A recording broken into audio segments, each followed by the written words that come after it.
So as you begin to think about whether you have been there or are thinking about going into simplified accountable leadership, I wanted to offer you some, maybe a word of caution. Absolutely all churches could and should be practicing accountable leadership model. All churches, regardless of how you're structured.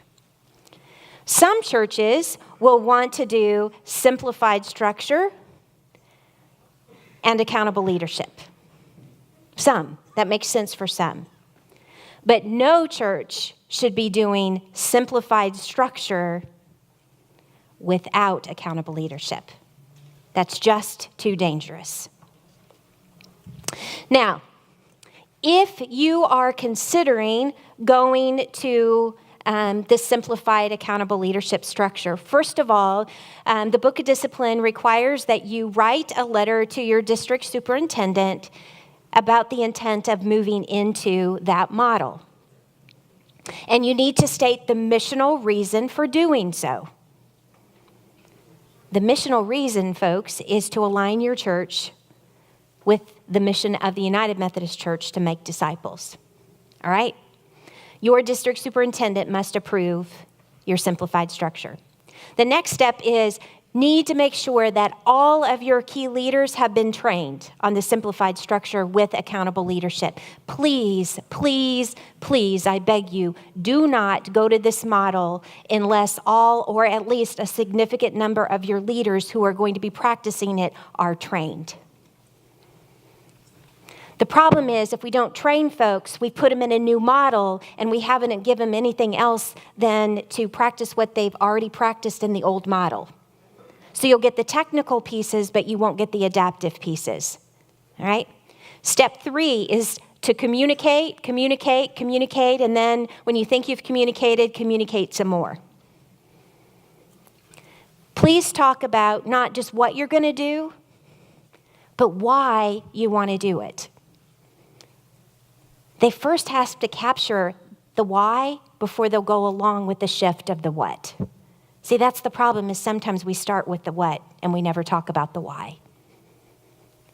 We have to let them know in order to do this, the reason we're doing this is to be more in alignment, more streamlined, more a mean, lean, disciple-making machine. That's why we want to do this. It's not about, well, we can't get enough people to lead, so we're going to do this. That might be the end result or a benefit, but that cannot be your why. You will need an annual charge conference or church conference to move into your new structure.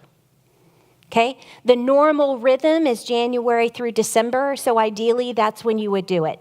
Not that some of you haven't or wouldn't do it midterm. But that's the best rhythm is to do it, charge conference in the fall, so that they start in January. If you move to this model, one of the things you need to understand is everyone in administrative positions, all 4 of those teams, vacate their positions.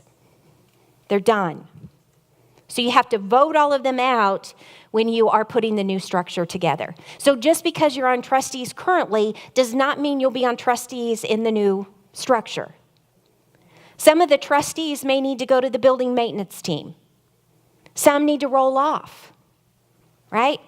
So each one of you received not only the PowerPoint handout, but there is a separate piece of paper that was under your presentation, and that is frequently asked questions. So be sure you take that with you as well, because those are many times when you get to the board and discussing this, those are the questions that come up. So be sure to take that with you.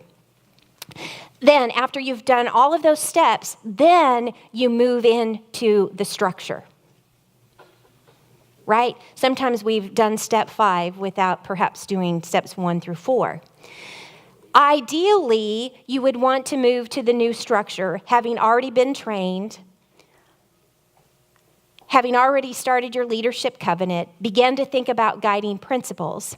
And the best case scenario is for you to have somebody walk alongside you who is experienced and simplified, accountable structure. So for instance, when I was still doing coaching in individual churches, I would sit with those groups. I'd let them practice 2 or 3 months, and then I'd go back and sit through their board meetings and just say, just leave me about 15 minutes at the end. I'm just going to be a fly on the wall in the meantime. And then at the end, say, here is where we ventured off into our management. Did you all realize that? Here's where, had we had a guiding principle, we wouldn't have spent those 20 minutes, right? So someone who isn't in the game that can kind of set at the parameters and help guide you in that first year to give you a good start. Because sometimes if we don't have that person that can help guide you, then all we do is practice what we've practiced in the old model in the new model, and we get ourselves into some trouble. Does that make sense? And please know that we're putting a network of people to also help, but feel free to call the Office of Congregational Development is where I'm at if I can be helpful. Please know there's 860 some of you, and there's one of me, but I'll do the best that I can. And like I said, we're building a team to help, but we want to be a resource to you and to be helpful as we can.